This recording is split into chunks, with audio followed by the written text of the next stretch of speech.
सभी को नमस्कार मित्रों। भटनेर आईएएस की ऑनलाइन क्लासेस में आप सभी का हार्दिक स्वागत है।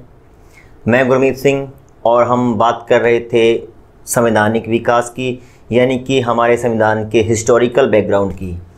कल हमने शुरू किया था कि 1773 में जो रेगुलेटिंग एक्ट है वो पारित हुआ। उसके बाद में हमने 1781, 1784 का पिट्स इंडिया एक्ट पढ़ा। हमने 1833 के अधिनियम की बात की, 1853 के अधिनियम के बारे में पढ़ा और फिर 1857 की क्रांति के जस्ट बाद पारित किया गया 1858 का भारत शासन अधिनियम पढ़ा। उसके बाद हम कुछ एक परिषद अधिनियमों की बात कर रहे थे। 1861 का भारत परिषद अधिनियम, 1892 का भारत परिषद अधिनियम और 1909 का भारत परिषद अधिनियम, जिसमें से हमने 1861 के भारत परिषद अधिनियम के बारे में पढ़ लिया था। 1892 का भारत परिषद अधिनियम क्या था उसके बारे में हमें पढ़ना स्टार्ट करना है। उसके बाद हम पढ़ेंगे 1909 का अधिनियम, उसके बाद 1919 का भारत शासन अधिनियम, फिर 1935 और इस तरीके से हम इस जो चैप्टर को क्लोज कर देंगे। तो चलो मित्रों, ज़्यादा देरी न करते हुए हम शुरू करते हैं। उससे पहले अगर आपने हमारे चैनल को सब्सक्राइब नहीं किया है तो प्लीज़ चैनल को सब्सक्राइब करें, वीडियो को लाइक करें, कमेंट करें और अधिक से अधिक अपने दोस्तों के साथ, अपने सगे संबंधियों के साथ वीडियो को शेयर करें। 1892 का अधिनियम, 1892 का भारत परिषद अधिनियम, कौन कौन सी विशेष बातें हैं इसके बारे में हम पढ़ते हैं। पहला, इस अधिनियम से पहला क्या किया गया कि जो केंद्रीय विधान परिषद थी, एक तो केंद्रीय विधान परिषद है और दूसरी प्रांतीय विधान परिषदें हैं, प्रांतीय विधान परिषद हैं। इन दोनों में क्या किया गया, गैर सरकारी सदस्यों का जो प्रतिशत था वो बढ़ा दिया गया, यानी कि कुछ और गैर सदस्यों को इसमें नियुक्त करने का, मनोनीत करने का प्रावधान किया गया।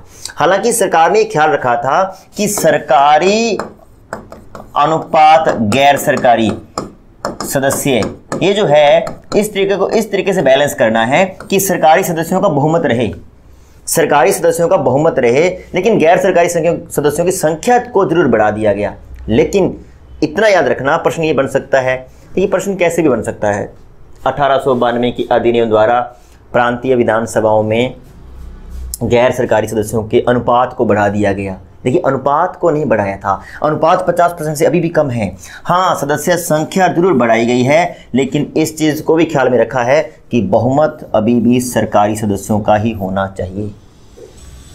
दूसरा, इसमें यह प्रावधान किया गया कि जो विधान परिषदें हैं उनकी जो शक्तियां हैं, उनके जो कार्य हैं, उनकी जो पावर्स हैं, उनको बढ़ा दिया जाए और बढ़ा दिया गया। विधान परिषदों के पास अब ये पावर आ गई थी कि वे बजट पर बहस कर सकें। बजट निर्माण में अब उनका रोल होने लगा, बजट पर बहस होने लगी। ये प्रावधान जो किया गया सबसे पहले कौन से अधिनियम में किया गया मित्रों, 1892 के अधिनियम में। और एक बात, जैसे हम संसद में देखते हैं, संसद में जो सांसद होते हैं वे मंत्रियों से प्रश्न पूछते हैं और कार्यपालिका का यानी कि मंत्री परिषद का ये दायित्व होता है कि वे उन प्रश्नों का उत्तर दें। हमने पढ़ा था, हम पढ़ेंगे संसदीय प्रक्रिया, हमने पढ़ा भी है कि किस तरीके से जो एक हमने संसदीय प्रक्रिया पढ़ी थी कि पहले प्रश्नकाल होता है जिसमें सांसद मंत्री से प्रश्न पूछते हैं, फिर उनके अनुपूरक प्रश्न पूछे जाते हैं, फिर शून्यकाल होता है। यहाँ पर भी ये क्या प्रावधान किया गया कि जो विधान परिषदें हैं वो बजट पर बहस भी कर सकती हैं और ये विधान परिषदों के सदस्य कार्यपालिका के सदस्यों से प्रश्न भी पूछ सकते हैं, जैसा कि वर्तमान में ये प्रावधान है। यही तो संवैधानिक विकास है, यही तो हिस्टोरिकल बैकग्राउंड है। जो संविधान हम वर्तमान में पढ़ते हैं, जो वर्तमान में हमारा संविधान है, वो किन परिस्थितियों से गुजरा है, वो कैसे बना है, उसका निर्माण कैसे हो पाया है, ये सब कुछ हम पढ़ रहे हैं। 1773 के रेगुलेटिंग एक्ट से लेकर हम 1892 तक पढ़ चुके हैं। विधान परिषदों को बजट पर बहस करने की शक्ति दे दी गई और विधान परिषदों के सदस्यों को कार्यपालिका के सदस्यों से प्रश्न पूछने की पावर दे दी गई, अधिकार दे दिया गया। इस लेसन में आगे बढ़ने से पहले इंडियन पॉलिटी कोर्स के बारे में एक महत्वपूर्ण जानकारी दोस्तों। दरअसल इस कोर्स को हम लोग ऑलरेडी कंप्लीट कर चुके हैं हमारी एंड्रॉयड ऐप पर। हमारी एंड्रॉयड ऐप पर इंडियन पॉलिटी का कंप्लीट कोर्स ऑलरेडी मौजूद है और इस कोर्स के तहत हमने 100 से ज़्यादा वीडियोस बनाए हैं। साथ ही इन वीडियोस के पीडीएफ्स भी आप लोगों को मिल जाने वाले हैं। इसके अलावा दोस्तों आपको इंडियन पॉलिटी के 1 ईयर के करंट अफेयर्स भी मिलने वाले हैं हमारी ऐप के ऊपर। तो ये जो कोर्स है अपने आप में कंप्लीट हो जाता है आईएएस प्रीलिम्स एग्जाम के लिए इंडियन पॉलिटी का। ठीक है, तो अगर आप लोग इंडियन पॉलिटी को फटाफट कंप्लीट करना चाहते हैं, अभी तो आप YouTube पर देख रहे हैं, लेकिन अगर आप चाहते हैं कि आप सभी लेसन्स, पूरा कंटेंट आपको एक साथ मिल जाए, तो आप हमारी एंड्रॉयड ऐप को डाउनलोड कीजिए, आपको हमारी ऐप पर यह कोर्स मिल जाएगा। ये हमारी एंड्रॉयड ऐप का डेस्कटॉप वर्जन है दोस्तों। अगर आप लोग चाहते हैं कि आप हमारे लेसन्स को लैपटॉप में देखें या फिर आप डेस्कटॉप में अपने पर्सनल कंप्यूटर में देखें, तो आप लोग bhatner.ias.com पर जा सकते हैं और इसके जरिए भी आप लोग हमारे कोर्सेज को एक्सेस कर सकते हैं। जिस तरह से ये इंडियन पॉलिटी का पूरा कोर्स आपको यहां नजर आ रहा है, CSET 2021 का कोर्स नजर आ रहा है, एनवायरनमेंट एंड इकोलॉजी का कोर्स नजर आ रहा है, तो तमाम कोर्सेज यहां पर मौजूद हैं। हमारे कोर्सेज की खासियत ये है कि ये सभी कोर्सेज पूरी तरह से अफोर्डेबल हैं और क्वालिटी के साथ कोई भी कॉम्प्रोमाइज नहीं किया गया है दोस्तों। इनकी कीमत ऐसी है कि एक किताब से भी कम पैसे देकर आप इन कोर्सेज को खरीद सकते हैं। पूरे 1 साल की आपको वैलिडिटी मिल जाती है। यहां पर आप इंडियन पॉलिटी कोर्स की एक झलक भी देख सकते हैं दोस्तों।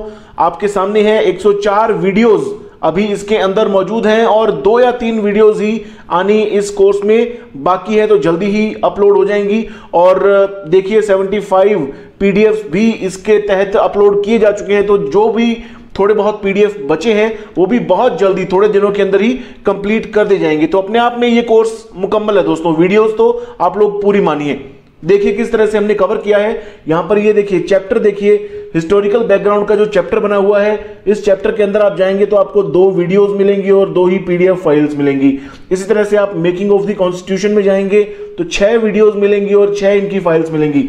इसी तरह से देखिए फंडामेंटल राइट्स के आप चैप्टर में जाएंगे तो इसके अंदर 5 वीडियोस आपको मिलने वाली हैं और 6 इनकी पीडीएफ फाइल्स मिलने वाली हैं। तो इस तरह से तमाम चीजें बहुत ही व्यवस्थित तरीके से आपको हमारे इस कोर्स के तहत हमारी ऐप पर मिलने वाली हैं। तो ये दोस्तों हमारा कोर्स रहेगा इंडियन पॉलिटी का। उम्मीद करते हैं कि अगर आप लोग चाहते हैं फटाफट इस कोर्स को देखना मुकम्मल तरीके से पीडीएफ के साथ, तो आप हमारी ऐप डाउनलोड करेंगे और इस कोर्स को हासिल करेंगे। बहुत ही नॉमिनल प्राइस में आपको ये कोर्स वहां पर मिलने वाला है। 260 महज 260 रुपए देकर आपको ये कोर्स कंप्लीटली मिल जाने वाला है, जिसमें आपको तमाम वीडियोस और पीडीएफ मिल जाने वाले हैं।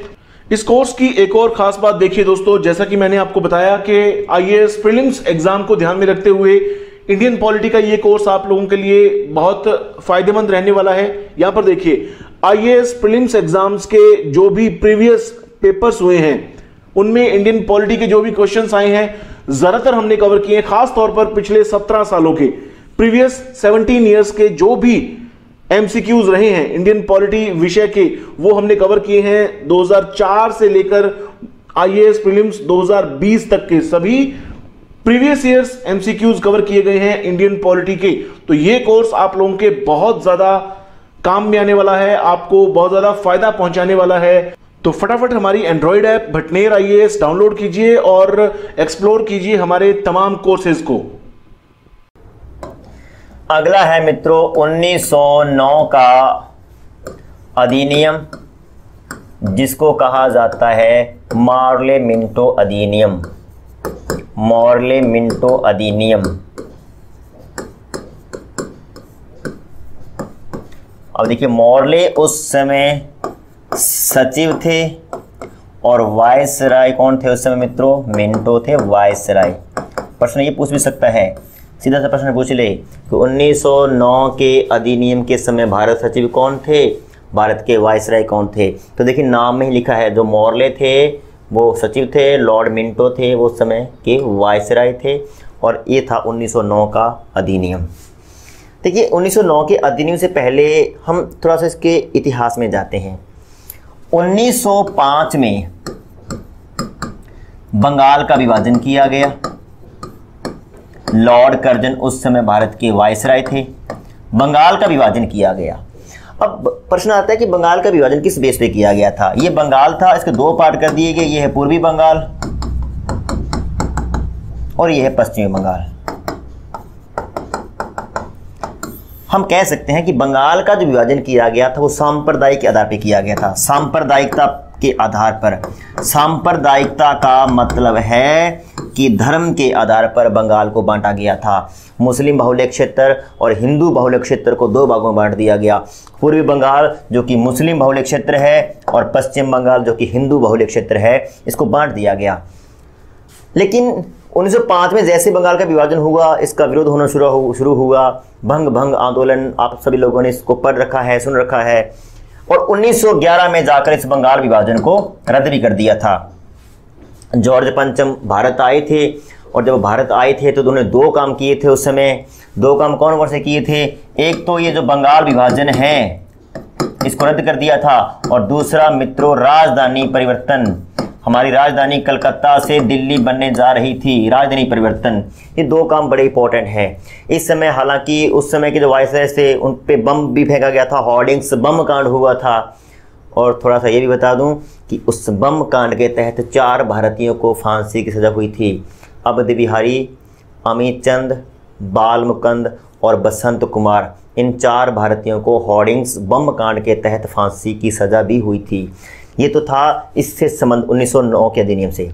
अब यहाँ पे हम कह रहे हैं कि 1905 में जब बंगाल का विभाजन किया गया, और हम पढ़ रहे हैं किस आधार पे किया गया था? सांप्रदायिकता। और सांप्रदायिकता का मतलब क्या होता है? धर्मवाद। अब कहीं ना कहीं ये जो सांप्रदायिकता थी जो 1905 के बंगाल विभाजन में हमें देखने को मिली, ये सांप्रदायिकता यहाँ से निकलकर हमें दोबारा से देखने को मिली 1909 के अधिनियम में। सबसे इम्पॉर्टेंट फैक्ट 1909 के अधिनियम का क्या है कि इस अधिनियम में या इस अधिनियम द्वारा सांप्रदायिक निर्वाचन प्रणाली की शुरुआत होती है। सांप्रदायिक निर्वाचन प्रणाली यानी कि जब चुनाव होगा तो किस आधार पे होगा? सांप्रदायिकता के आधार पे, धर्म के आधार पे। और मित्रों सांप्रदायिक निर्वाचन प्रणाली जो है वो सबसे पहले किस समुदाय के लिए शुरू की गई? तो वो शुरू की गई मित्रों मुसलमानों के लिए। सबसे पहले मुस्लिम लोगों को सांप्रदायिक निर्वाचन प्रणाली में शामिल किया गया। यानी कि जिस क्षेत्र में मुसलमान अधिक हैं वहाँ पर मुसलमान ही उम्मीदवार होंगे, मुसलमान ही चुनाव लड़ेंगे, मुसलमान ही वोट देंगे, ताकि शेष भारत को या मुसलमानों को शेष भारत से तोड़ दिया जाए, अलग कर दिया जाए। फूट डालो राज करो की नीति यही थी। क्योंकि हम देख चुके थे कि 1857 की क्रांति में बच्चों ने, बूढ़ों ने, महिलाओं ने, मुसलमानों ने, दलितों ने, हिंदुओं ने, स्वर्णों ने, सब ने बढ़ चढ़ के हिस्सा लिया था। अंग्रेज़ों को पता था कि अगर लंबे समय तक टिकना है तो इनको अलग अलग करना होगा, इनको डिवाइड करना होगा, इनमें फूट डालनी होगी। नया ये एक जगह बैठे, नया ये कोई प्लानिंग तैयार करें, तो इसलिए इनको अलग अलग किया जाए। और ये पहला प्रयास था जब सांप्रदायिक निर्वाचन प्रणाली द्वारा मुसलमानों को अलग कर दिया गया। और उस समय के मुसलमान जो अलग हुए हैं वो कहीं ना कहीं जो उस समय की जो ये गंध थी ये आज भी महसूस हो रही है। मार्ले ने मिंटो को एक पत्र लिखा था और उस पत्र में कहा था कि जो हम फसल बो रहे हैं, देखिए बहुत इंपॉर्टेंट फैक्ट कहा था कि ये जो हम सांप्रदायिक निर्वाचन प्रणाली रूपी जो फसल बो रहे हैं, इसकी जो उत्पाद है, जो फसल है, उसका जो फल है ये बड़ा जहरीला होगा। यानी सांप्रदायिक निर्वाचन प्रणाली नामक जो बीज हम आज बो रहे हैं और जो इसकी फसल होगी उसका जो फल होगा वो बड़ा जहरीला होगा। या उसने ये कहा हम सिर्फ फसल नहीं बो रहे, हम बीज के रूप में नाग के दांत बो रहे हैं। क्या बो रहे हैं? नाग के दांत बोए जा रहे हैं और इस नाग के दांत से जो फसल उगेगी उसका फल बड़ा जहरीला होगा। और मित्रों जहरीला है, जहरीला हुआ। उसके बाद लगातार हम देख रहे हैं कि मुसलमान और हिंदू एक नहीं हो सके और आज तक भी शायद कहीं ना कहीं हमें लग रहा है कि 1909 का अधिनियम काम कर रहा है। यानी कि सांप्रदायिक निर्वाचन प्रणाली जो है ये अपने आप में बहुत ही इंपॉर्टेंट फैक्ट है।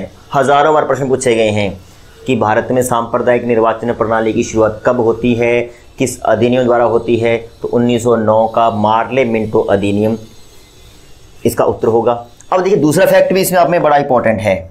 दूसरा फैक्ट क्या है कि इस अधिनियम में ये प्रावधान किया गया, देखिए इससे पहले मैंने पढ़ा 1892 का अधिनियम, उसमें एक क्या कहा गया था कि केंद्रीय विधान परिषद और प्रांतीय विधान परिषदों में जो गैर सरकारी सदस्य थे उनकी संख्या को बढ़ा दिया गया, लेकिन ख्याल रखा कि बहुमत सरकारी सदस्यों का ही रहना चाहिए।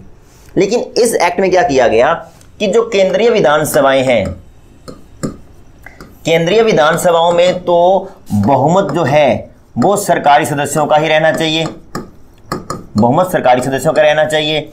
लेकिन जो प्रांतीय विधानसभाएं हैं उसमें ये अनुमति दे दी, उसमें ये अनुमति दे दी कि बहुमत सरकारी सदस्यों का भी हो सकता है या फिर गैर सरकारी सदस्यों का भी हो सकता है। अब जरूरी नहीं है कि वहां पर भी सरकारी सदस्यों का ही बहुमत रहेगा।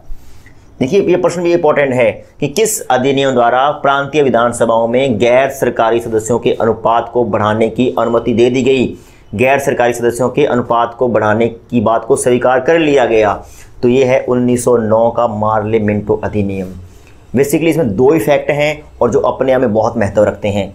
सांप्रदायिक निर्वाचन प्रणाली सबसे पहले मुसलमानों के लिए शुरू की गई और दूसरा है कि प्रांतीय विधानसभाओं में गैर सरकारी सदस्यों को का अनुपात बढ़ाने की गुंजाइश छोड़ दी गई। बढ़ाया जा सकता है, बढ़ाया ही जाएगा, यह आवश्यक नहीं था। देखिए ये बाध्य नहीं था, इसको न्यूट्रल छोड़ा गया था। सरकारी सदस्यों का भी बहुमत हो सकता है, गैर सरकारी सदस्यों का भी बहुमत हो सकता है, लेकिन केंद्रीय विधानसभाओं में यह फिक्स था कि गैर सरकारी सदस्यों का बहुमत नहीं हो सकता। क्लियर। उसके बाद में अगला है मित्रों 1919 का मॉन्टेग्यू चेम्सफोर्ड अधिनियम। मॉन्टेग्यू चेम्सफोर्ड अधिनियम। अब देखिए इस अधिनियम में क्या क्या इंपॉर्टेंट फैक्ट हैं। देखिए मॉन्टेग्यू सेम उसी तरीके से भारत सचिव थे और चेम्सफोर्ड उस समय कौन थे, वायसराय। अब हम देखते हैं कि इस अधिनियम द्वारा क्या कुछ प्रावधान किए गए। देखिए 4-5 फैक्ट इसमें बहुत इंपॉर्टेंट हैं जिनका एग्जाम के पॉइंट ऑफ व्यू से काफ़ी महत्व है, लेकिन कुछ और भी फैक्ट हैं जिनको भी हम छोड़ नहीं सकते, हम उनको पढ़ेंगे। लगभग 7-8 फैक्ट यहाँ पे 7-8 विशेषताएं 1919 के अधिनियम की यहाँ पर हम पढ़ने वाले हैं। देखिए क्रम से शुरू करते हैं। देखिए पहली इसकी जो विशेषता है क्या थी कि 1909 में हम जिस सांप्रदायिक निर्वाचन प्रणाली की शुरुआत की बात कर रहे हैं उसको बढ़ा दिया गया, उसका विस्तार कर दिया गया। प्रश्न बन सकता है कि सांप्रदायिक निर्वाचन प्रणाली जो थी, सांप्रदायिक निर्वाचन प्रणाली का विस्तार किस अधिनियम द्वारा किया गया। देखिए हालांकि विस्तार 1935 में भी किया गया था, लेकिन वो विस्तार थोड़ा अलग तरीके का था, वहां पे महिलाओं वगैरह को शामिल किया गया था, लेकिन इसमें कुछ और वर्गों को जोड़ा गया। 1909 के अधिनियम में हमने इसमें शुरू की जो सांप्रदायिक निर्वाचन प्रणाली शुरू की, वो हमने शुरू की मुसलमानों के लिए, लेकिन 1919 के अधिनियम में हमने इसमें सिखों को शामिल कर लिया, इसमें भारतीय ईसाइयों को शामिल कर लिया गया, इसमें यूरोपियंस को शामिल कर लिया गया और इसमें शामिल कर लिया गया मित्रों एंग्लो इंडियन को। यानी कि 4 नए वर्ग इसमें शामिल कर लिए गए। यहां पे प्रश्न बन सकता है कि 1919 के अधिनियम द्वारा किन समुदायों को सांप्रदायिक निर्वाचन प्रणाली में शामिल किया गया। तो सिख, भारतीय ईसाई, यूरोपियन और एंग्लो इंडियन। देखिए यूरोपियन और एंग्लो इंडियन तो बात समझ में आती है। देखिए भारतीय ईसाई क्या है, आपको आइडिया होगा कि 1813 में ईसाई कमिश्नरियों को भारत में आने की अनुमति दी गई थी और उन ईसाई कमिश्नरियों को भारत में धर्म प्रचार की अनुमति भी दी गई थी और उस धर्म प्रचार की आड़ में ईसाई कमिश्नरियों ने धर्म परिवर्तन करवाना शुरू कर दिया था और उसके माध्यम से जो ईसाई बने थे उनको हमने क्या कहा, भारतीय ईसाई, और उसके बाद जो शेष भारतीय ईसाई थे इनको हमने जॉइंट रूप में क्या कहा, भारतीय ईसाई। तो सिखों को, भारतीय ईसाइयों को, यूरोपियन को, एंग्लो इंडियन को भी इसमें शामिल कर लिया गया। सांप्रदायिक निर्वाचन प्रणाली का विस्तार किया गया 1919 के अधिनियम द्वारा। अगला, इस अधिनियम द्वारा प्रांतों में द्वैध शासन, देखिए बड़ा इंपॉर्टेंट फैक्ट है, प्रांतों में द्वैध शासन या इसको हम कह सकते हैं दोहरा शासन व्यवस्था शुरू की गई। अब दोहरा शासन क्या होता है, हम बार बार पढ़ते आ रहे हैं। 1765 में बंगाल पर जब अंग्रेजों का नियंत्रण स्थापित हुआ तो बंगाल के नवाब का शासन, कंपनी का शासन, इन दोनों को ज्वाइंट रूप में क्या कहा गया? दोहरा शासन। यानी 1765 में बंगाल में दोहरा शासन लागू होता है। फिर 1784 के पिट्स इंडिया एक्ट में हम क्या देखते हैं कि बोर्ड ऑफ डायरेक्टर्स का शासन व्यापारिक गतिविधियों के लिए और बोर्ड ऑफ कंट्रोल का शासन प्रशासनिक गतिविधियों के लिए, इन दोनों के ज्वाइंट शासन को क्या कहा गया? दोहरा शासन। पहले बंगाल में दोहरा शासन, फिर कंपनी का दोहरा शासन। अब सरकार में, वो भी प्रांतों में, केंद्र की बात नहीं हो रही है, प्रांतों में द्वैध शासन शुरू किया गया, प्रांतों में दोहरा शासन शुरू किया गया। इसके लिए क्या किया गया? प्रांतों में एक पद बनाया गया गवर्नर, और गवर्नर को जो विषय दे दिए गए थे, या यूं कहें कि जो प्रांतीय विषय थे, उनको दो भागों में बांट दिया गया। एक थे आरक्षित यानी कि रिजर्व्ड, और दूसरे थे ट्रांसफरिंग यानी कि हस्तांतरित। एक तो आरक्षित यानी ऐसे विषय जो गवर्नर के पास ही रहेंगे, जिन पर एक्शन लेने का अधिकार केवल और केवल गवर्नर को ही है, और कुछ विषय ऐसे थे जिनको गवर्नर चाहे तो किसी अन्य सत्ता को, किसी अन्य व्यक्तियों को सौंप सकता है। लगभग 51 विषय गवर्नर के पास थे, जिनमें से कुछ विषयों को हस्तांतरित विषय कहा गया। और बड़े मजे की बात है, ये जो हस्तांतरित विषय थे, ये सौंपे गए भारतीय नागरिकों को, भारतीय नेताओं को। इसलिए हम ये कह सकते हैं कि जैसे ही भारतीयों का शासन में रोल होता है, कुछ सत्ता भारतीयों के हाथ में आती है, हम यहाँ पे कह सकते हैं कि ये अपने आप में एक उत्तरदायी शासन की शुरुआत थी। हम इसमें तीसरा फैक्ट लिख भी सकते हैं कि 1919 के अधिनियम द्वारा भारत में उत्तरदायी शासन की शुरुआत होती है। सिर्फ प्रारंभ है, उत्तरदायी शासन नहीं है, सिर्फ प्रारंभ होता है। उत्तरदायी शासन जैसी पहल यहाँ पे होने लग जाती है जब गवर्नर द्वारा कुछ विषय हस्तांतरित विषयों के तौर पर भारतीय नागरिकों को, भारतीय नेताओं को, भारतीय जनता को सौंपे जाते हैं। ये बहुत इंपॉर्टेंट यहाँ पे प्रश्न बन सकता है कि निम्न में से कौन सा अधिनियम भारत में उत्तरदायी शासन व्यवस्था को शुरू करने का प्रावधान करता है? उसका उत्तर क्या होगा? 1919 का अधिनियम, क्योंकि यही पहला अधिनियम था जब ऐसा कुछ कॉन्सेप्ट हमें देखने को मिलता है। चौथा जो फैक्ट है वो ये है कि इस अधिनियम द्वारा केंद्रीय शासन व्यवस्था में, केंद्रीय शासन में क्या किया गया? द्विसदनीय व्यवस्था को अपनाया गया। द्विसदनीय व्यवस्था का मतलब क्या है कि जिस तरीके से वर्तमान में हमारे संसद की बात करते हैं, एक लोकसभा है, एक राज्यसभा है, तो ये दो सदन है, इसको हम क्या बोलते हैं? द्विसदनीय व्यवस्था। इससे पहले एक सदनीय व्यवस्था थी, इसके द्वारा द्विसदनीय व्यवस्था को अपनाया गया।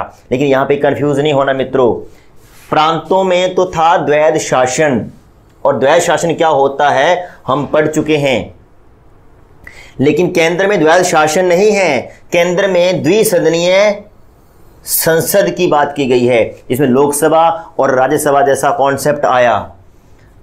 देखिए, जब हम पढ़ेंगे 1935 का अधिनियम, और वहां पे हम पढ़ेंगे कि प्रांतों के द्वैध शासन को समाप्त करके केंद्र में लागू कर दिया गया। और अगर प्रश्न आ जाए कि केंद्र में द्वैध शासन कब लागू हुआ, तो आपको इस चीज को ये नहीं याद रखना, ये द्वैध शासन नहीं है, ये द्विसदनीय व्यवस्था का प्रारंभ है। केंद्र में द्वैध शासन कब शुरू होता है? वो होता है 1935 में। लेकिन ये क्या है? द्विसदनीय व्यवस्था है। तो दो कॉन्सेप्ट हैं मिलते जुलते। प्रांतों में तो हुआ था द्वैध शासन, और केंद्र में क्या था? द्विसदनीय व्यवस्था। दोनों ही 1919 के अधिनियम द्वारा शुरू होती हैं।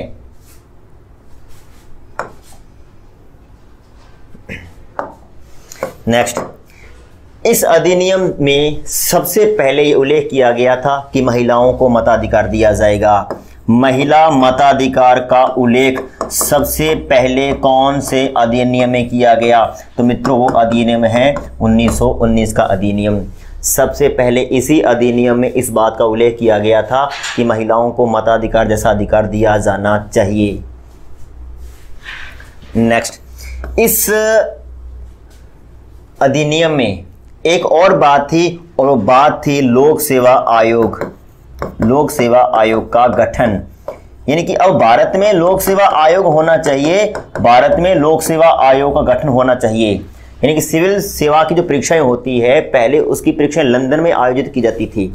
इस अधिनियम में यह प्रावधान किया गया कि अब इस प्रकार की परीक्षाएं भारत में होने लगे, ताकि भारतीय नागरिकों को ज़्यादा कष्ट न झेलना पड़े, और लोक सेवा आयोग होना चाहिए। अब ये लोक सेवा आयोग कैसा होना चाहिए, इसका स्ट्रक्चर क्या होना चाहिए, इसमें कितने सदस्य होने चाहिए, इन सब का अध्ययन करने के लिए एक आयोग बनाया गया जिसका नाम था ली आयोग। ली आयोग बनाया गया और ली आयोग के जो अध्यक्ष थे वो थे sir Ross walker. Sir Ross walker की अध्यक्षता में 1923 में एक आयोग बनाया गया जिसका नाम था ली आयोग। और ली आयोग के रिकमेंडेशन के आधार पर 1926 में लोक सेवा आयोग का गठन कर दिया गया। 1926 में लोक सेवा आयोग का गठन कर दिया गया।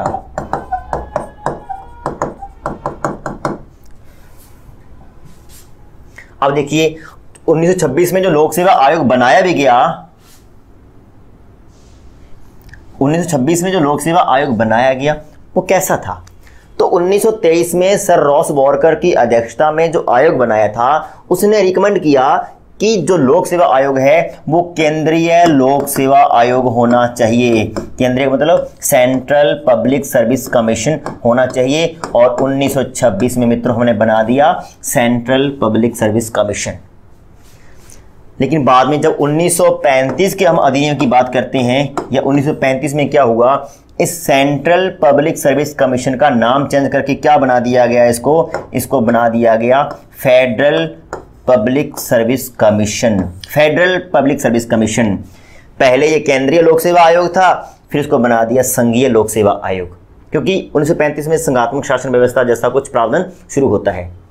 लेकिन देखिए फेडरल जो एक शब्द है ये भारतीय शासन व्यवस्था के साथ, हमारी प्रकृति के साथ मैच नहीं करता, क्योंकि भारत फेडरल स्ट्रक्चर वाला देश नहीं है। भारत जो देश है मित्रों वो यूनियन है। आर्टिकल 1 ये कहता है कि इन Bharat shall be India the union of the state shall be the union of the state. देखिए फेडरेशन नहीं है। हालांकि यूनियन और फेडरेशन दोनों शब्दों का मतलब ही संघीय होता है, संघ होता है।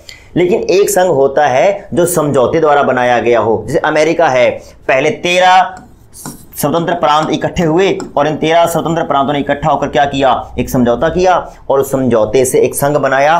क्या बनाया? United state America. बाद में कुछ और राज्य इसमें शामिल हो गए। अब ये 50 राज्यों का मिला जुला एक फेडरेशन है, एक समझौता है। ये टूट सकता है। हालांकि आज के टाइम अमेरिका इतना पावरफुल हो गया है कि शायद ये फेडरेशन टूटने नहीं देगा। लेकिन फेडरेशन जैसा जो कॉन्सेप्ट होता है उसमें यह है कि कोई भी इकाई चाहे तो इससे अलग हो सकती है। लेकिन भारत ऐसा नहीं है। Punjab, Haryana, Rajasthan, Gujarat, MP, UP in सब ने मिलकर भारत नहीं बनाया है, बल्कि भारत ने इनको बनाया है। तो भारत समझौते द्वारा बनाया गया संघ नहीं है। भारत पैदाइशी संघ है, भारत अविनाशी संघ है। इसलिए भारत फेडरेशन नहीं है, भारत यूनियन है। अतः 1950 में जब हमने अपना संविधान लागू किया, हमने संविधान बनाया, हमने यूनियन शब्द को अपनाया और हमने इसको बना दिया यूपीएससी, जो कि वर्तमान में भी काम कर रही है। आप लोग इसकी तैयारी भी करते हैं। इसका इतिहास कहाँ से शुरू होता है? 1926 से। और वह उससे पहले देखें तो 1919 से। 1919 के अधिनियम में ये उल्लेख किया गया कि एक लोक सेवा आयोग होना चाहिए। 1923 में एक कमेटी बनाई गई, ली आयोग, उसकी सिफारिश पर सीपीएससी बनाया गया। 1935 में इसको एफपीएससी बनाया गया और 1950 में इसको यूपीएससी बनाया गया। आर्टिकल 315 में इसका उल्लेख किया गया कि केंद्र स्तर पर भर्तियां करने के लिए एक आयोग होगा और राज्य स्तर की भर्ती करने के लिए भी अपने आयोग होंगे। आर्टिकल 315 में यूपीएससी, एसपीएससी, जेपीएससी इन सभी का उल्लेख है। तो ये सारा जो उल्लेख है कहाँ पे पढ़ रहे हैं हम? 1919 के अधिनियम में।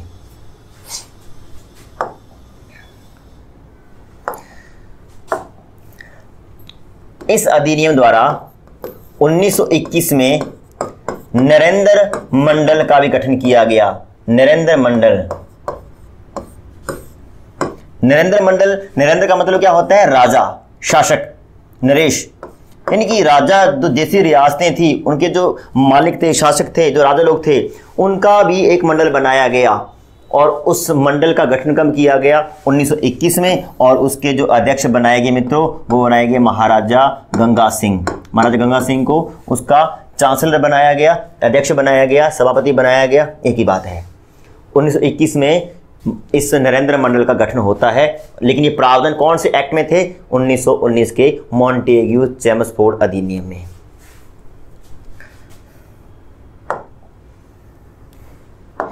इस अधिनियम में प्रस्तावना का उल्लेख था। अब देखिए, प्रस्तावना, प्रियम्बल और प्रस्तावना किसको कहते हैं, ये प्रश्न भी अपने आप में बहुत महत्व रखता है। हम किसको प्रस्तावना कहेंगे? क्या किसी भी छोटे से पैराग्राफ को, क्या संक्षिप्त पैराग्राफ को हम प्रस्तावना कह देंगे? नहीं, प्रस्तावना के लिए 3 चीज़ों का होना आवश्यक है। नंबर 1 होता है उसमें एक तारीख का उल्लेख हो। नंबर 2 होता है कि उसमें कुछ उद्देश्य फिक्स किए गए हों। और नंबर 3 होता है कि उन उद्देश्यों का आगे कहीं पर विस्तार भी किया गया हो, उनकी व्याख्या की गई हो।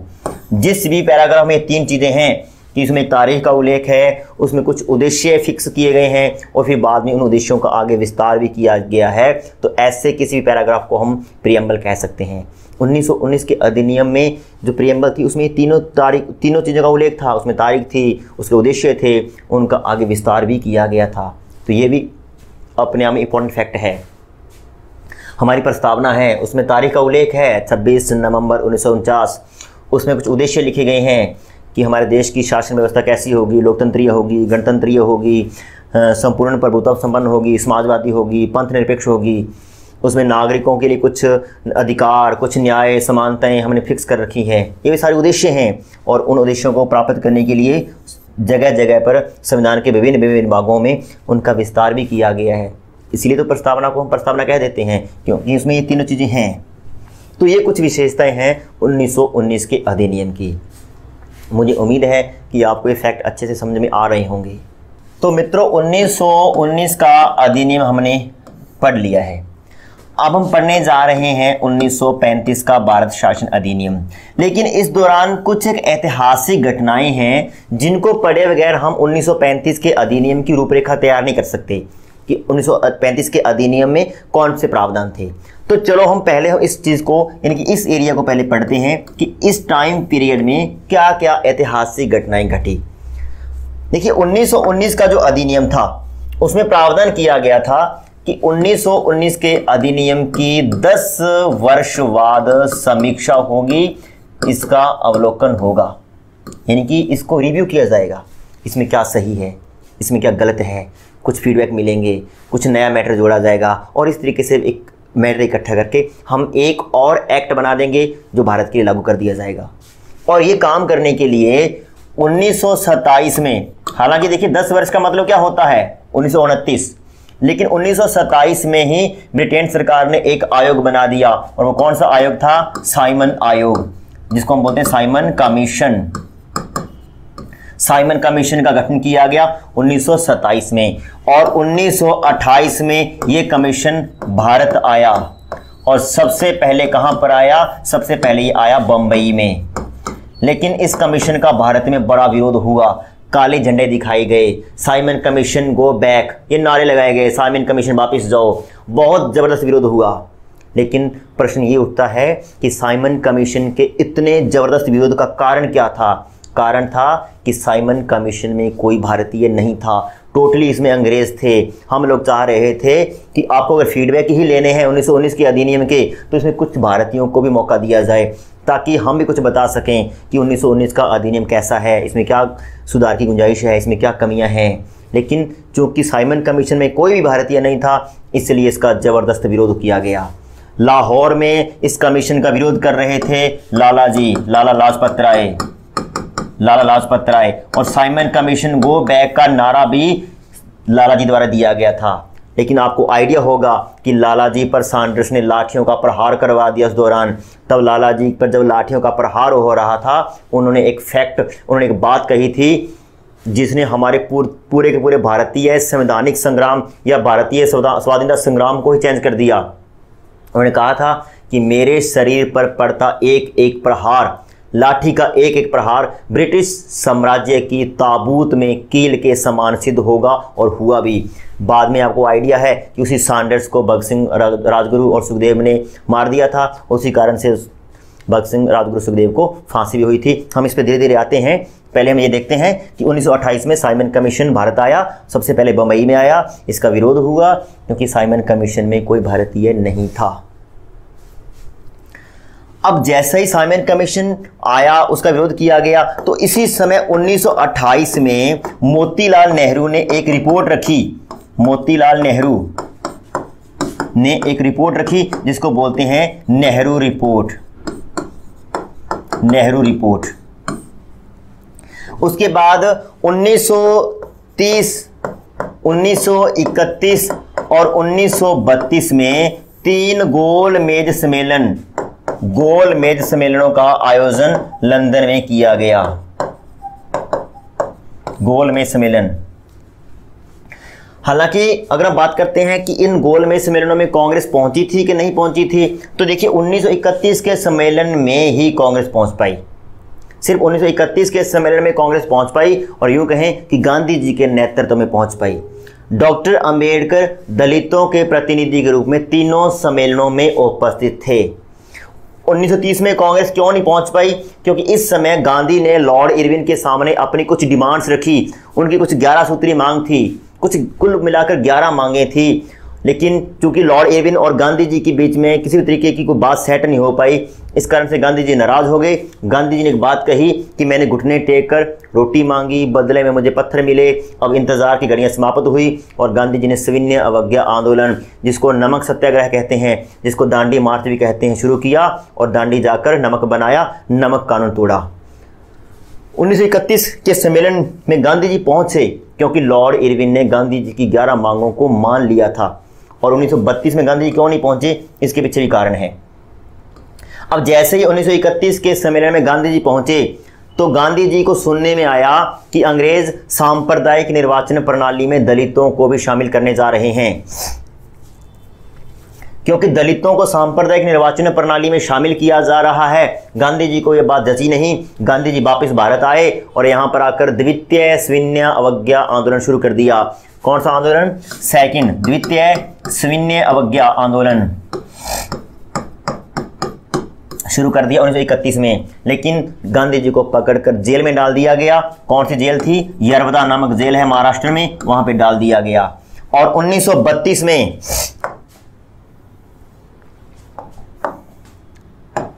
16 अगस्त 1932 को रैमजे मैकडोनाल्ड द्वारा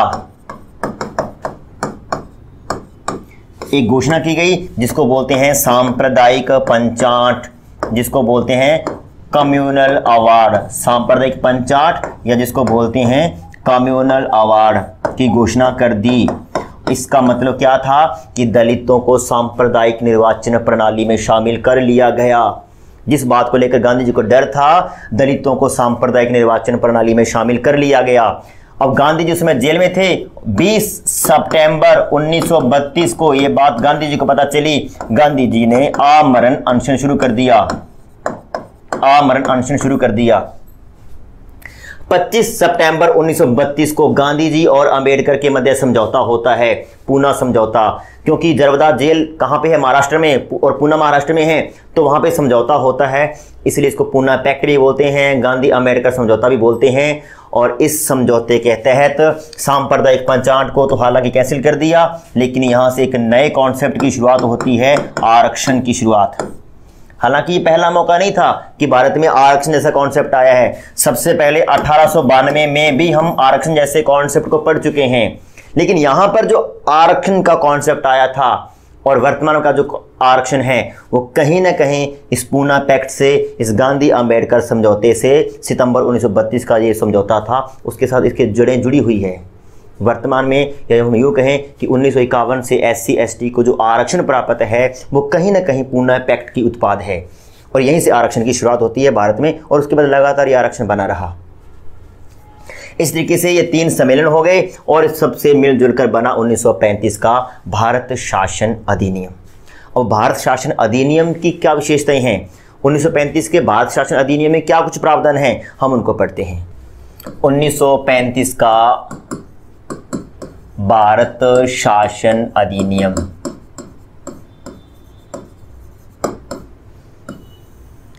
अब देखिए इसमें की क्या विशेषताएं हैं। देखिए सबसे पहली विशेषता इसकी ये है कि ये अब तक का सबसे विस्तृत अधिनियम था, सबसे बड़ा अधिनियम था।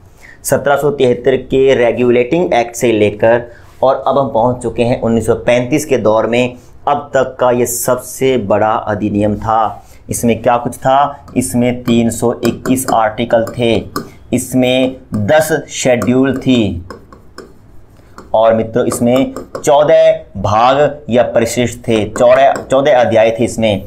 इस कारण से ये अब तक का सबसे बड़ा एक्ट था, सबसे बड़ा अधिनियम था। अब देखते हैं कि इसके द्वारा प्रावधान क्या किया गया। दूसरा देखिए, इसके द्वारा प्रावधान क्या किया गया कि जो प्रांतों का द्वैध शासन था उसको निकालकर हमने कहां पे रख दिया, केंद्र में। अब द्वैध शासन कहां पे शुरू हो गया, केंद्र में। अब केंद्र में द्वैध शासन से क्या आशय है, केंद्र में द्वैध शासन से ये आशय है कि जो वायसराय था या जो गवर्नर जनरल था, अब उसको जो विषय दिए गए थे अब उनको 2 भागों में बांट दिया गया। कौन कौन से भाग, आरक्षित और हस्तांतरित। समझ में आ रहा है मित्रों, वायसराय को दिए जाने वाले विषयों को 2 भागों में बांट दिया, आरक्षित और हस्तांतरित। इस कारण से ये हो गया केंद्र में द्वैध शासन, यानी प्रांतों में द्वैध शासन को तो समाप्त कर दिया गया, लेकिन इसको कहां पे लागू कर दिया गया, केंद्र में। इस अधिनियम द्वारा 3 सूचियां बनाई गई, एक थी संघ सूची, एक थी राज्य सूची और एक थी मित्रों समवर्ती सूची, जो कि आजकल भी हमारे संविधान की अनुसूची 7 में उल्लेखित है, समवर्ती सूची। और इनमें विषय रखे गए, संघ सूची में थे 59 विषय, राज्य सूची में थे 54 विषय और समवर्ती सूची में थे 36 विषय। और अगर हम आज के दौर की बात करें तो वर्तमान में हमारी 7वीं सूची में कितने हैं, 161 और कितने हैं 52। यानी संघ सूची में कितने हैं 100, राज्य सूची में कितने हैं 61 और समवर्ती सूची में कितने हैं 52। लेकिन 1935 के अधिनियम में ये विषय कितने कितने थे, 59, 54 और 36। और देखिए, जब कभी भी विषयों का बंटवारा होता है, अगर हमें ऐसा देखने को मिले कि 2 सूचियां हैं, एक केंद्र की है एक प्रांतों की है, तो ये अपने आप में संघात्मक शासन व्यवस्था मानी जाती है। तो हम ये कह सकते हैं कि इस अधिनियम द्वारा चौथा फैक्ट ये है कि भारत में संघात्मक शासन व्यवस्था को शुरू किया गया। संघात्मक शासन व्यवस्था शुरू होती है कब से, 1935 के अधिनियम से। लेकिन मित्रों, अगर आपसे यह प्रश्न पूछ लिया जाए कि संघात्मक शासन व्यवस्था का आधार, बेस कौन सा अधिनियम था, वो 1935 का अधिनियम था, 1919 का अधिनियम था, 1919 का अधिनियम था। अब आप मुझसे पूछेंगे कि कैसे, क्योंकि जब प्रांतों को कुछ विषय दे दिए गए, प्रांत स्तर पर एक पद बना दिया गवर्नर, केंद्र में विषय है, प्रांतों के अपने विषय हैं, जब ये 2 तरीके के विषय हो जाते हैं तो ये कहीं ना कहीं संघात्मक शासन व्यवस्था का ही एक उदाहरण है। तो 1919 में हालांकि पूर्णतः संघीय शासन व्यवस्था नहीं बनी थी, लेकिन ऐसा कुछ बन रहा था जिससे ऐसा लग रहा था, ऐसा फील आ रहा था कि शायद संघात्मक शासन व्यवस्था की ओर बढ़ रहे हैं हम। और इसलिए हम कह सकते हैं कि संघात्मक शासन व्यवस्था का आधार कौन सा अधिनियम था, 1919। और संघात्मक शासन व्यवस्था को पूर्णतः शुरू कब किया गया, 1935 के भारत शासन अधिनियम से। नेक्स्ट, इस अधिनियम में एक प्रावधान किया गया कि पूरे भारत के जितने प्रांत हैं, जो देसी रियासतें हैं, जो चीफ कमिश्नरी प्रांत हैं, इन सब को जोड़कर एक भारत बना दिया जाए, यानी कि अखिल भारतीय संघ बनाने का प्रयास किया गया, अखिल भारतीय संघ।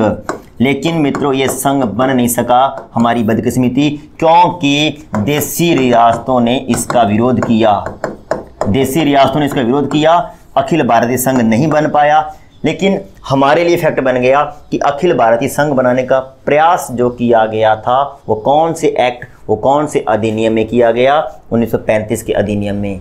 अब जब प्रांतों को, देसी रियासतों को, चीफ कमिश्नरी प्रांतों को मिलाकर एक हम संघ बनाने की कोशिश कर रहे हैं, तो हम ये भी कह सकते हैं कि ये जो अधिनियम था ये राजनीतिक एकीकरण की दिशा में पहला कदम था। देखिए, राजनीतिक एकीकरण, हालांकि हमारा जो राजनीतिक एकीकरण शुरू होता है वो 1950 में वल्लभ भाई पटेल के प्रयासों से शुरू होता है। हम भारत को एक संघीय स्वरूप प्रदान करते हैं, भारत को एक सूत्र में बांधकर एक भारत को कंप्लीट करते हैं। लेकिन कहीं ना कहीं अगर हम देखें तो 1935 के अधिनियम में ऐसा प्रयास शुरू हो गया था कि भारत को इकट्ठा कर दिया जाए, जो बिखरा हुआ भारत है उसको इकट्ठा कर दिया जाए। राजनीतिक एकीकरण का प्रयास 1935 से शुरू हो चुका था। छठा, इस अधिनियम में निर्देशों के उपकरण का उल्लेख था। निर्देशों के उपकरण एक कॉन्सेप्ट था, निर्देशों के उपकरण, जिन्हें वर्तमान में हम क्या बोलते हैं, DPSP, directive principle of state policy बोलते हैं। अब देखिए बड़ी अजीब सी बात है, जब हम पढ़ते हैं डीपीएसपी का कॉन्सेप्ट हमने कहां से लिया, और हम क्या पढ़ते हैं, ये कॉन्सेप्ट हमने कहां से लिया है, आयरलैंड से। लेकिन अभी हम बात कर रहे हैं कि डीपीएसपी किसका बदला हुआ रूप है, निर्देशों के उपकरण का। इसका मतलब हमें तो ये कहना चाहिए ना कि डीपीएसपी का कॉन्सेप्ट हमने 1935 के अधिनियम से लिया है। लेकिन बात क्या है कि 1935 के अधिनियम में जो निर्देशों के उपकरण थे वो डायरेक्ट कहां से लिए गए थे, आयरलैंड से। आयरलैंड से मैंने क्या लिया, निर्देशों के उपकरण। निर्देशों के उपकरण से मैंने क्या लिया, डीपीएसपी। इसलिए हम ये कह सकते हैं कि डीपीएसपी हमने डायरेक्ट कहां से लिए, आयरलैंड के संविधान से। और इसलिए हम यही बोलते हैं कि डीपीएसपी को हमने आयरलैंड के संविधान से लिया। नेक्स्ट, इस अधिनियम द्वारा एक संघीय न्यायालय की स्थापना का प्रावधान था कि एक संघीय न्यायालय बनाया जाए, संघीय न्यायालय, और बनाया गया कहां पर, दिल्ली में। और देखिए संघीय न्यायालय का मतलब क्या होता है, एक होता है केंद्रीय न्यायालय, एक होता है संघीय न्यायालय। ये केंद्रीय न्यायालय नहीं था, क्योंकि केंद्रीय न्यायालय की जब बात करते हैं इसका मतलब हम एकात्मक शासन व्यवस्था के बारे में बात कर रहे हैं, हम एकात्मक शासन व्यवस्था की ओर झुके हुए हैं। संघीय का मतलब हम संघात्मक शासन व्यवस्था की बात कर रहे हैं कि भारत संघ है, उसके जितने क्षेत्र हैं सभी पर इसका नियंत्रण रहेगा। लेकिन बड़ा अजीब कॉन्सेप्ट है कि ये संघीय न्यायालय था, पूरे भारत के लिए था, लेकिन फिर भी इसकी प्रकृति सुप्रीम कोर्ट जैसी नहीं थी। क्योंकि सुप्रीम कोर्ट कौन होता है, सुप्रीम कोर्ट वो कोर्ट होता है जिसके निर्णय के खिलाफ कहीं पर भी अपील करने की गुंजाइश न हो। देखिए हाई कोर्ट कोई डिसीजन देता है उसको हम चैलेंज कर सकते हैं सुप्रीम कोर्ट के पास, लेकिन सुप्रीम कोर्ट के निर्णय को हम कहीं पर भी चैलेंज नहीं कर सकते, इसीलिए वो सुप्रीम है। लेकिन दूसरी तरफ हम कह रहे हैं कि दिल्ली में जो संघीय न्यायालय बनाया गया ये सुप्रीम नहीं था, इसका मतलब कि इसके निर्णय के विरुद्ध कहीं ना कहीं अपील करने की गुंजाइश है, बिल्कुल है। इस न्यायालय के निर्णय के विरुद्ध अपील कर सकते थे हम लंदन स्थित प्रीवी काउंसिल में, लंदन स्थित प्रीवी काउंसिल में इसकी अपील की जा सकती थी। इसलिए सुप्रीम नहीं था, संघीय था, पूरे भारत के लिए था, लेकिन सुप्रीम नहीं था, क्योंकि सुप्रीम कौन था, प्रीवी काउंसिल। नेक्स्ट, भारत में मुद्रा और शाख पर नियंत्रण करने के लिए एक केंद्रीय बैंक की स्थापना का प्रावधान किया गया, जिसको आजकल हम क्या बोलते हैं, reserve bank of India. Reserve bank of India का जो कॉन्सेप्ट था, केंद्रीय बैंक का जो कॉन्सेप्ट था, वो 1935 के भारत शासन अधिनियम में हमें देखने को मिलता है। इसी अधिनियम द्वारा म्यांमार को भारत से अलग किया गया। ये तो बेसिक सी बातें हैं। अब जब हम बात करते हैं कि जो हमारा वर्तमान संविधान है वो 1935 के अधिनियम की प्रतिलिपि है, फोटोकॉपी है। क्यों? क्योंकि हमारा जो वर्तमान संविधान है उसका लगभग 60% हिस्सा, या मैं यूं कहूं कि 2/3 हिस्सा कहां से लिया गया है, 1935 के अधिनियम से लिया गया है। इसलिए हम कह सकते हैं कि वर्तमान का जो हमारा संविधान है वो 1935 के अधिनियम की फोटोकॉपी है, प्रतिलिपि है। इस अधिनियम की आलोचना करते हुए नेहरू जी ने इसको दास्ता का अधिकार पत्र कहा था। ये क्या है? ये दास्ता का अधिकार पत्र है और कुछ नहीं है। ये सिर्फ गुलामी बनाने के लिए हमें एक अधिकार पत्र दिया गया है। ये एक ऐसी इंजन रहित गाड़ी है जिसमें असंख्य ब्रेक लगे हैं। एक तो इसमें इंजन नहीं है, ऊपर से ब्रेक ही ब्रेक लगे हैं। इसकी आलोचना भी की गई थी। लेकिन जो भी हो, ये इसकी विशेषताएं हैं जो हमने इसको पढ़ लिया है। देखते हैं दोबारा से कौन कौन सी विशेषताएं हैं। केंद्र में द्वैध शासन, क्योंकि वायसराय को दिए जाने वाले विषयों को 2 भागों में बांट दिया था। सबसे बड़ा अधिनियम 321 आर्टिकल, 10 अनुसूचियां, 14 भाग, विषयों का बंटवारा, संघ सूची, राज्य सूची, समवर्ती सूची, संघात्मक शासन व्यवस्था की शुरुआत, आधार 1935 अधिनियम था। अखिल भारतीय संघ बनाने का प्रयास, लेकिन देशी रियासतों ने इसका विरोध किया तो बन नहीं सका। निर्देशों के उपकरण का उल्लेख, जिनको वर्तमान में डीपीएसपी कहते हैं। संघीय न्यायालय की स्थापना दिल्ली में, लेकिन सर्वोच्च नहीं था, क्योंकि सर्वोच्च कौन था? प्रीवी काउंसिल। भारत में मुद्रा और साख पर नियंत्रण करने के लिए केंद्रीय बैंक यानी कि आरबीआई की स्थापना का प्रावधान। 1935 का अधिनियम में से 60% या 2/3 हिस्सा लेकर हमने वर्तमान संविधान बनाया है। नेहरू जी ने इसका इसकी आलोचना करते हुए इसे दास्ता का अधिकार पत्र कहा, इसे ऐसे इंजन रहित गाड़ी कहा जिसमें असंख्य ब्रेक लगे हुए हैं। तो ये था हमारा 1935 का भारत शासन अधिनियम। और लास्ट है 1947 का भारत स्वतंत्रता अधिनियम। भारत स्वतंत्रता अधिनियम, अब देखते हैं इसमें कौन कौन से फैक्ट हैं। देखिए मित्रों, 1942 में स्टैफोर्ड क्रिप्स की अध्यक्षता में क्रिप्स मिशन भारत आया। और क्रिप्स मिशन भारत आया, इसने एक बात कही भारतीयों के लिए जो बड़ी जबरदस्त थी। सबसे पहले क्रिप्स मिशन ने ये बात कही थी कि भारत को आज़ाद कर देंगे और भारत के लिए एक संविधान सभा का गठन कर दिया जाएगा।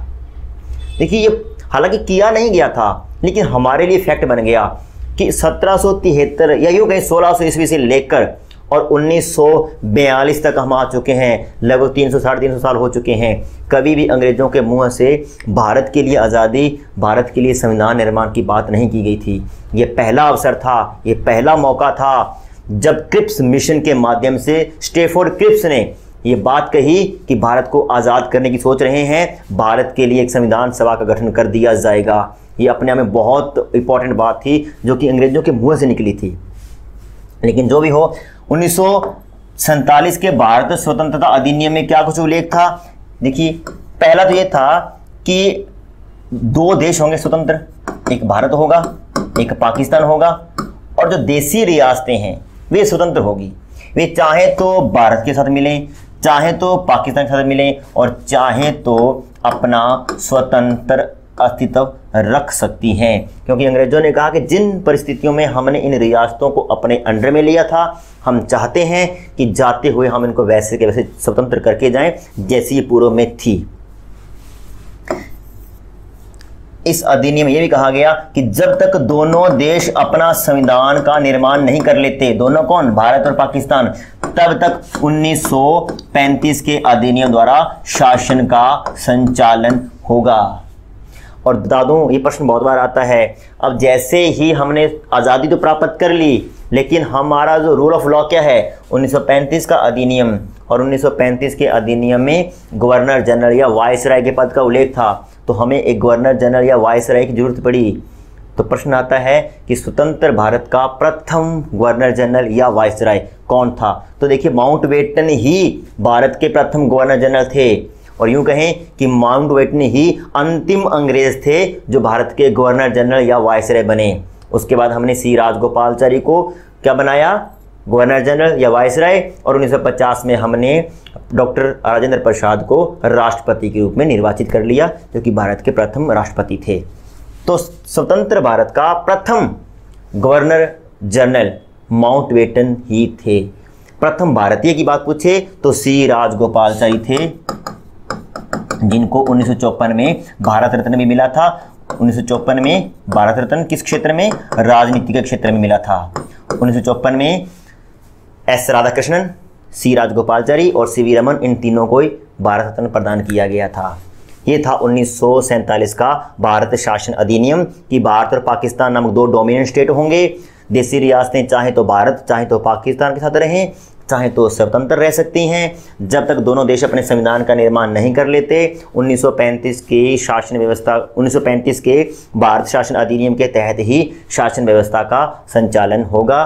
स्वतंत्र भारत के प्रथम वायसराय कौन बने थे, माउंटबेटन। इसके साथ ही हमारा संवैधानिक इतिहास, यानी कि जो ऐतिहासिक पृष्ठभूमि हम पढ़ रहे थे, वो हमारी कंप्लीट होती है। इसके बाद हमने 1946 में संविधान सभा का गठन कर ही लिया था। 1946 में संविधान सभा का गठन हुआ और 9 दिसंबर 1946 को पहली बैठक होती है, और 26 नवंबर 1949 को हमारा संविधान बनकर तैयार हो गया। लेकिन मित्रों, याद रखना, 26 नवंबर 1949 को संविधान सभा की अंतिम बैठक नहीं थी। अंतिम बैठक जो होती है वो होती है 24 जनवरी 1950, और इस दिन 2 काम किए गए। 284 लोगों ने संविधान पर हस्ताक्षर किए और सर्वसम्मति से डॉक्टर राजेंद्र प्रसाद को भारत का प्रथम राष्ट्रपति निर्वाचित किया गया, और 26 जनवरी 1950 से निर्वाचित राष्ट्रपति ने अपना पदभार संभाला। इस कारण से 26 जनवरी 1950 को भारत को गणतंत्र या फिर गणराज्य घोषित कर दिया गया। संविधान सभा के क्या कार्य थे, संविधान कैसे बनाया गया था, वो वीडियो आपको मिल जाएगी हमारे चैनल पे। हमारा चैनल है बटनेर IAS, इसको सब्सक्राइब करें, वीडियो को लाइक करें, कमेंट करें और अधिक से अधिक अपने मित्रों के साथ शेयर करें। धन्यवाद।